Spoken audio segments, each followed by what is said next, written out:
Talentua konektatzen, Getxoko udalak sustatutako belaunaldien arteko elkarrizketak, ekintzailetza, ikaskuntza, esperientzia. Kaixo, zer moduz, berriro hasiko gara podcast honekin, badakizue Getxon egiten diren hainbat ekimenen protagonistak ditugula hemen, eta gaurkoan arkitekturari buruz arituko gara, bi emakume arkitekta ditugu hemen, eta bata Zurine Unzueta, kaixo, egunon. Kaixo, egunon. Eta Agurtzane Elguren, kaixo. Kaixo, egunon. Begira, hemen ditugu bi arkitekta, biek ere hasi zuten beren lana egiten beste estudio batzuetan, eta momentu batean biek hartu zenuten zeuen proiektu propioa, zeuen estudio edo bulego propioa aurrera eramateko ekimen hori, eta zuekin egongo gara solasaldian. Zurine Unzueta adibidez, Akota estudioko parte da eta fundatzailea, duela 5 urte fundatu zenuen hori, ezta? Eta bueno, gauzak ere zuen estilora egin nahi zenuten, diseinua, bizeroarekin tratua, eta bueno, zuen estiloko estudio bat egin nahi zenuten, ezta? Horrela montatu zenuten, horrela hasi zineten? Bai, bueno, gu Maite nire laguna, bueno, sosia, lanean estudio berdinean ezagutu ginen, eta bueno, krisi garaia zela eta bueno, apur bat krisia pasa ondoren, bueno, ikusi genuen gure momentua zala, estudio horretan bai ez gauden baldintza onenetan, eta bueno, erabaki genuen ja salto egitea. Eta Akota sortu genuen, eta bueno, aurreko hilabetean justo 5 urte, eta hemen gaude jarraitzen dugu lanean. Oso ondo, zorionak, eta zure kasuan, Agurtzane Elguren, Adi bulegoko fundatzaileetako bat, ez da? 1979an jaio zinen, Azkoitian, ez da? Bai, Azkoitian. Eta Azkoitiarra? Gipuzkoarra, Azkoitiarra, eta Getxon zaude, ez da? Bai. Duela hainbat urte ja, 2014an fundatu zenuten Adi bulegoa. Bai. Baita ere, zuen gauzak zuen estilora eta zuren kolaboratzaileen sarearekin aurrera eramateko proiektuak, ez da? Hori da, bai. Gure bai Zurine bezala, gauden estudio ezberdinetan, eta bueno, krisi garaia eta bueno, momentu hartan lan egiteko modu etzan oso estudiotan, ez geunden oso ondo esango deu, eta orduan ez geneuken beste modurik hasi ginela geure kabuz lanien, batzuekin, gero bestiekin, eta bueno, azkenen jutezea geratzen, ondoen lan etxezunakin, edo bueno, ondoen batezean jendiekin eta gustora zaudenekin, eta hola jungea bidea egiten, gaur egun nahiago arte, eta bueno, jende desentekin lanien eta kolaboratzen, eta posik, bai. Bai, primeran, eta zuek hainbat urtetan zabiltzate arkitekturan, eta ze bilakaera izan du arkitekturak, hitz egin dugu krisi gara egon zela, baina hori baino lehen, eta gero ere, ze bilakaera izan du arkitekturak azkenengo 20-25 urteetan da. Ze abantaila eta desabantaila ikusten diozu honi, nahi baduzu Zurine? Bueno, nik uste dut gehien bat normatiban, no? Esan dezakegu, geroz eta gauzak araudi gehiago dauzela, alde batetik ona da, ze ikusten dugu kalitate minimo batzuk behartzen direla, baina egia da bai, zenbat eta araudi gehiago egon, diseinu aldetik askoz mugimendu murriztuagoa daukagula. Azkenean araudiak mugatzen dizute pilo bat, eta behartzen gaituzte burua erabiltzera eta gauza guztiak hor araudi barruan sartzera, eta diseinua zailago egiten da, baina jarraitzen dugu horretan. Bai, nik uste hori dela, ezberdintasune da bai araudia, eta gero bestalde batetik, ez errepikatzearen, gero bestetik bai, teknologia asko sartu dare bai, ondala urte batzutan, etzan guk karrera ikasten geundela, etzan erabiltzen ordenagailu eta, bukaeran hasi ginen bai ibiltzen zen, baina ez hainbeste, Gaur egun... Ni ja karrera egin nuen ordenagailuakin. Ja. Orduan ja... Bai, baina, bueno, zena eta azkenin gero eta, ja, goin dago BIM, eta dana dago, eskuz, praktikamente pentsatzeko igual, eta lo justo. Eta obran, zeozer. Eta obran, zeozer. Baina, bueno, nik uste bai diela bi aldaketa hozek, azkeneko urteetan, bai alde batetik garaudi aldetik, ze oin jute baseate, edo jute basegera, artxibo municipaletara eraikin baten zaharberritze bat egiteko ikusteko zer proiektukin eraiki izan etxe hori, die 5 plano eta presupuesto bat. Eta gaur egun, dauzkedeu, ez dakitzen bat plano, ez dakitzen bat memoria, dokumentazio pilo bat, eta zailtasun asko. Bueno, baina baita ere nik uste dut, horretaz aparte eta hori ere suposatzen dut horrek garrantzia daukala zuen lanean, baina badago beste gauza bat, nik hor bai ikusten dut bilakaera bat edo behintzat erabiltzaile bezala, uste dut gaur egun gehiago kontutan hartzen dela erabiltzailea. Eta ez dain beste eraikina, baizik eta pertsonengan ere gehiago pentsatzen dela, ez bakarrik eraikinetan, baizik eta hirigintzan, edo hori da sentsazioa, ez dakizuen ikuspuntua zein den. Gure estudioaren leloa edo guk jarraitzen duguna beti da eraikinak funtzionalak izan behar direla eta bere bezeroen edo bertan bizi diren pertsonen bizitza erraztu behar du. Orduan, azkenean, guk egiten dugu barne diseinua eta erreforma integralak, eta beti barne diseinu hori dago lotuta funtzionaltasun horrekin. Eta indar handia jartzen dugu horretan, gauzak oso funtzionalak izan behar dira, eta bezeroari edo bizi diren pertsonei bizitza arrastu behar diete. Bestela diseinu hori ez du ezertarako balio. Hori da, guztiz ados. Guk beste parte batetik ite dure bai, eraikuntza zaharberritziez eta parte hartze prozesutan ite deulane bai, hirigintza aldetik, eta horre bai, bai ulertze deu, jendiekin diseinatzie eta jendiekin lan itie oso berresku edala. Azkenin, zurinek esate duen bezala, jendiek eta pertsonek erabili berrituen bai espazizo, gune, komertzio, danak di, hortaz nola hobeto jendiekin beharekin lan itie baino, ez? Hori lortzeko. Bai. Eta zuek nola uste duzu ikusten duela gizarteak arkitektura, edo arkitekturara dedikatzen zareten horiek? Ze ikuspuntu daukate, zerekin erlazionatzen dute, eta gustatuko litzaidake jakitea, ea gizartearen sinesmen horietan zer uste duzuen dela egia ala ez? Lehen arkitektoa, esaten zenduenean arkitektoa naiz eta jendea, baina gaur egun arkitektua, nire ikuste, hiritarren mailan dagoela, ez da lehen jendea zeukan buruan, arkitektoa ezin dut ez da deitu edo ezin dut bere zerbitzua kontratatu. Arkitektoaren papera gaur egun gure gizartean ikuste da dela denontzako eta gizartearen zerbitzuan gaude. Eraikin bat birgaitzeko edo zure etxeari buelta bat emateko eta funtzionalagoa egiteko, baina hori beti gizartearen zerbitzuan eta gizarteari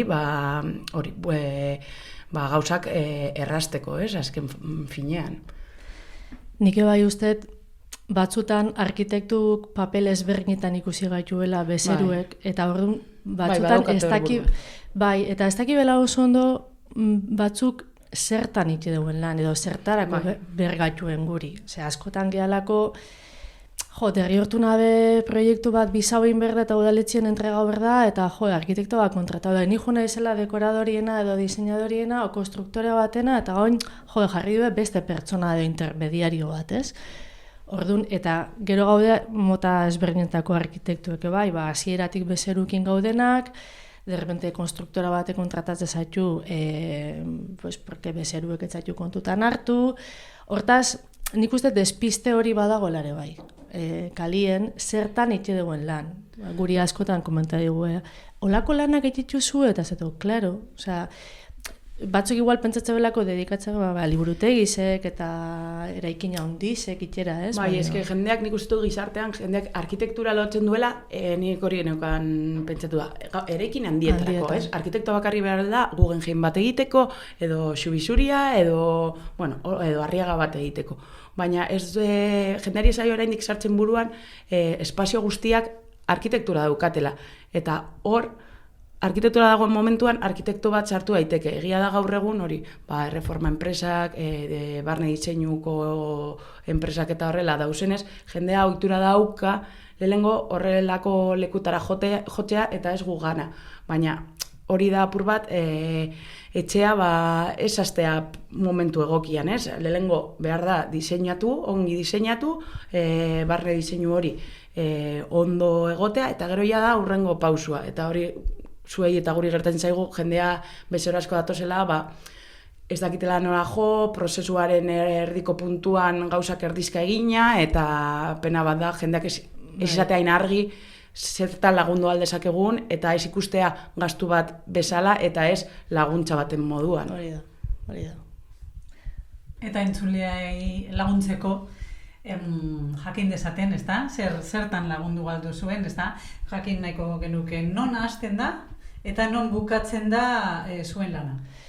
Zurinek esan duen bezala, nik uste gure lana hasieratik, ideatze momentutik. Egize da, bezeruek, guk askotan, eta suposatzet Zurinetare bai, etortzen zaigunin bezero bat, jakin berdezula zer berdun, edo nola bizidan, edo zer dauken beharek buruen, eta horren ondorizoz, bai engozu diseinu bat, hasierako marrazki batzuk, ikusteko nola gertura oleik ezun beak buruen dauken horta. Ze batzutan dauzkeu gauza batzuk buruen, nik nahi dut ez dakiz zer, ez? Gela oso handi bat, eta ez dakigu oso ondo zertako.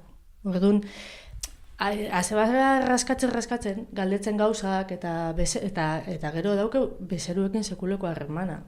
Ze, klaro, zaude behari lagundu nahezen, eta nik uste igual estudio txikisek daukeguna hori dalare bai, ez? Gertutasun hori bezeruekin, eta bere eskutik zu lan iten, eta berari laguntzen, ez? Orduan da, laguntze prozesu bate bai.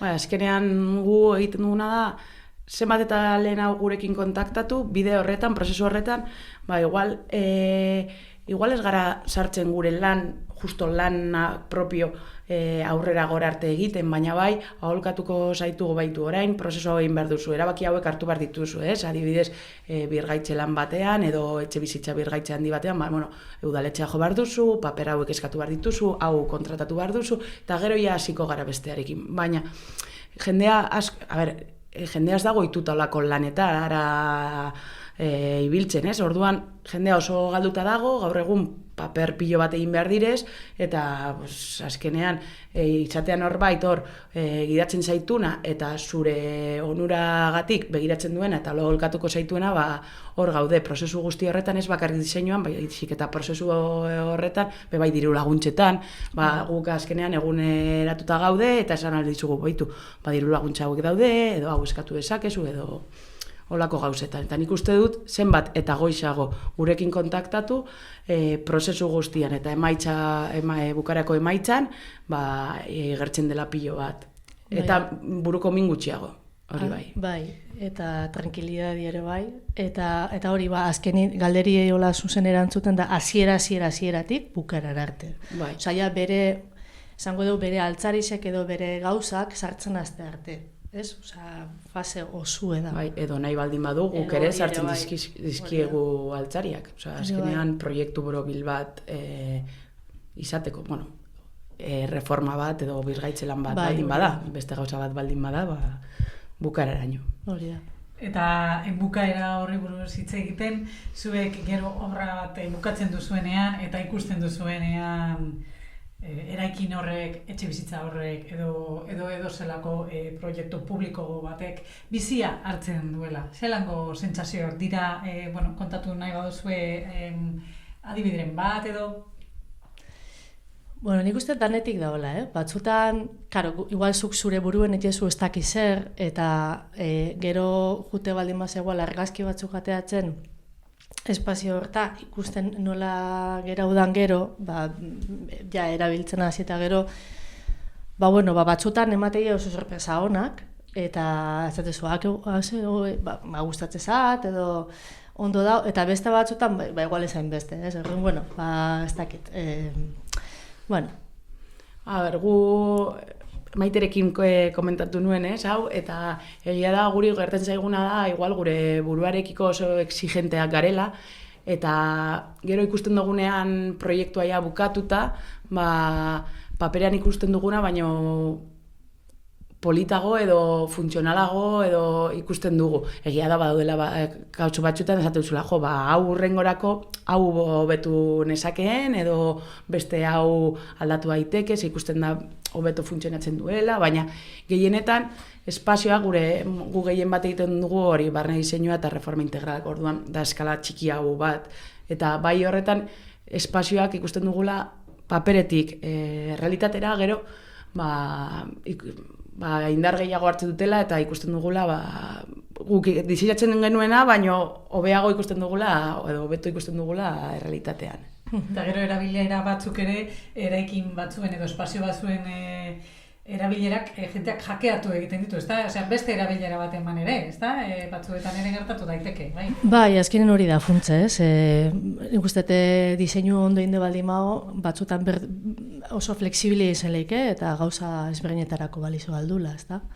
Arkitektura gaur egun hori da, ez? Izan behar du funtzionala eta adaptatu behar da bere bertan bizi diren behar duten erako, orduan bizitza aldatzen baldin bada funtzionala izan behar du eta adaptatu. Bai, eta nik uste dut pandemiak asko lagundu dula zentzu hortan. Inbertsalako hori, ez? Ikusi deuelako danok, igual gure etxiek daudela nahiko limitaute gauza batzutan, eta igual oin beste perspektiba batetik gabiltzela niene bai, ez? Ikusite nola egon gehan danok bakoitze bere etxien ezin erten da, eta igual gure etxiek berdula beste buelta bat, ez? Flexibilio izeteko, eta beste erabilera batzuk ze ongea denbora luzez etxien sartute gauza asko egiten, ez? Orduan, Bai, hori bai izan zela, ezta? Etxea beste era batetara erabiltzeko adibide bat, ezta? Beste modurik ez zegoelako, ezta? Pasilloak batzuek, ezta? Esaten zuten etxeko pasilloak bihurtu zirela egongela berriak, ezta? Hor gauzak egiteko eta ez pasilloa da, alde batetik bestera pasatzeko tokia, baina ja bihurtu zela egoteko, ezta? Bai, ulertzen dut. Eta bilakaera honetan, ez da, zuek hainbat urte daramatzazue zuen enpresan, eta bilakaera honetan, suposatzen dut egon direla momentu errezagoak, momentu zailagoak, eta autoezagutzarako ere prozesu interesgarri batela beti ere egintzailetza. Baina berriro hasiko bazina, zer aholku emango zeniokete zeuen buruari? Olako galdera egiten diaten bakoitzean beti pentsatzen du berdina, ez? Beldurrez izatea, aurrera egitea eta, zerbait sortzea beti prozesu bat da, zuk esan duzun moduan, zure burua ezagutzeko, ikusteko norarteño zaren kapaz gauzak egiteko, baina azkenean oso garrantzitsua da hori, aurrera egiteko gogoak izatea eta prozesu horretan prozesuaz disfrutatzea, badaude gora bera pilo, baina hori, zuk zara zure buruaren jabea eta nagusia eta zuretzako da dana. Alde momentu txarrak eta momentu onak, orduan azkenean biak atoz arkitektura munduan danok etorri gara gehien bat gora txar batetikan eta orduan momentu hau, azkenean sufritzen duzu momentu txarroiek, baina zure buruagatik da, eta esatezu, enpresa aurrera doa, eta asko ikasten da bidean. Enprenditzen duen bakoitza badaki zer den hori aurrera egitea. Nik uste dela azkenin momentu txarrak egon leike, baina gero beste momentu on asko daudenez, eta igual proiektu batekin asko sufriu baldin mazu, askotan pasatzea ez, ez dulako ertetzen zunei bezala, edo bueltak eman, eta bidien oztopo batzuk topatzei ez, igual udaletxe aldetik, edo araudi aldetik, ez dizula usten zuk nahi desuna egiten, derrepente hori dana superatzezunin eta ikustezunin hori ein aldezula, satisfazio momentu horrek borratzeu aurreko dana, ez? Eta orduan da, en plan, ze ondo, eta venga, oin beste gauza bat. Da, gauzak superatzen juteko modu bat, ez? Eta oso politia da, niretzat hori da, eta gero, hainbeste kostautako gauze bat, ikusi alizetie sortute eta disfrutau alizetie, ez? Euke bai, oso politia da, merezi du. Bai, merezi du, eta horren ikustu dut interesgarria dela zuentzako, beste lan mota batzuk zailagoa da hori ikustarazten, ez da? Ikusi, ez da? Adibidez, abokatu batek egiten duen lana, egiten du, baina gero non geratzen da hori, ez da inarreza hori ikustea, begibiztan, ez da? Zuen kasuan, badakizue hori existitzen dela fisikoa da, ez da? Horrek ere ematen du, bada zerbait... Bueno, baina gure lanaren atzetik badau askoz lan gehiago ikusten ez dana, eta jendeak ez duena baloratzen hasiera batean arkitekto bat kontratatzerakoan. Segu hor bidean, psikologo, abokatu, ekonomista, lan guzti horiek egite ditugu. Batzutan etortzen dira bikote batzuk, eta bitartean, erreforma bitartean, igual kriston brokak izaten dituzte, eta zu hor bitartean, psikologo moduan egiten duzu, beraiek zer behar duten ateratzen duzun, beraiek berain artean lasaitzeko, lan asko da horrean atxean, ez da bakarrik gero hor adreioak edo eraikina gelditzen denean, hori da gure lan guztiaren emaitza, baina horratzetik lan piloa dau eta ez dana ikusten. Bai, nik uste obrak diela jendientzako oso zaiek. Eta traumatikoak, Eta traumatikoek, bai. Segero, nik uste batzutan pasatzala, igual, gu nahiz eta landu hori, baino, igual, jende batek ez du ulertzen oso ondo zer gabiltzen esaten, ez? Eta igual zauken buruen gauza bat, eta kosta huitea esplikatzien nola izango dan, eta jabe bezala nik uste batzutan dela frustrazio asko ez debelako ulertzen, eta nahi debe ulertu, baino, da... Eta gero sektorean bebai ez, badagoela jendea gauzak, edo egon dala jende lehen gehiago gauzak ezitunak egiten oso era egokian, eta orduan bezeroia badator motxila horrekin, ez? Eta uste du bebai, egon behar dela atentu, adi, ia zuk horrela ibiliko zaren edo ez. Bai, nundik timako zuen esango dugu, ez? Atzetik daola gauza horrekin. Baino bai ikustei momentu traumatiko batzuk eta obrak egize da gero, proiektu bat asteanetik idea bezala amaitzaren arte, segun eta zemotatako proiektu edan, luze irautuen gauza bat da. Orduan, prozesu guzti hortan, jendeek gauza asko pasatzen zaizkigu, onak edo txarrak. Orduan, klaro, batzutan pasatza, bezero batzukin, praktikamente, kasi familiko bezala zehala, zezaude denbora asko pertsona horrekin, eta azken izurinek zatezuna, psikologo lana, dago oso agirizen. Gaude denbora osun animatzen, lasaion, zertengoa, ez dakit zer, eta azkenin ez da gure lana bakarrik, da gauza asko, eta eskolan erakutsi dezizkiguen gauza asko. Hori izta erakusten. Orduan, bitartekaritza eta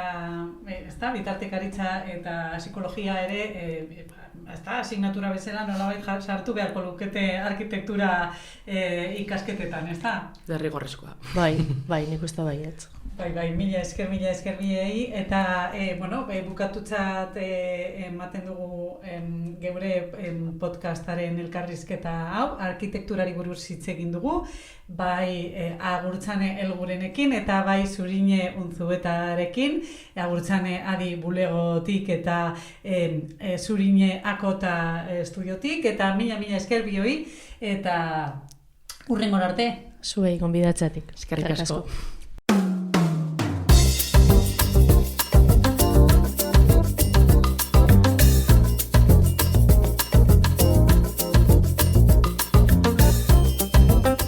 Talentua konektatzen entzun duzu. Getxoko udalak sustatutako belaunaldien arteko elkarrizketak. Ekintzailetza, ikaskuntza, esperientzia.